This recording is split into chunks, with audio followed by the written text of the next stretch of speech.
how to register on Trivago. Hi everyone, welcome back to the channel. In this video I will guide you on how you can register your account on Trivago, so make sure to watch the video till the end. In order to register your account on Trivago, all you have to do is just open the Trivago application here.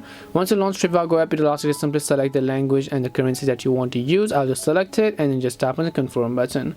Once I've done that, it'll just ask me to agree to the terms and conditions. I'm going to tap on accept all and then I'll just tap on skip for now. Then basically it's going to ask me to look for a hotel or something as such. So first of all, I'm just going to tap on the settings icon from the bottom right to come to the settings page. Then I'm going to just tap on the login or create account button. Now it'll just take me to the place where I can simply log in or create an account. Now if you want, you can choose to create an account with Google, Apple or Facebook account. So I'll just select continue with Google in this case. Once I select continue with Google, select the Google account that you'd like to create your account with. In your case it could be Facebook or your Apple ID.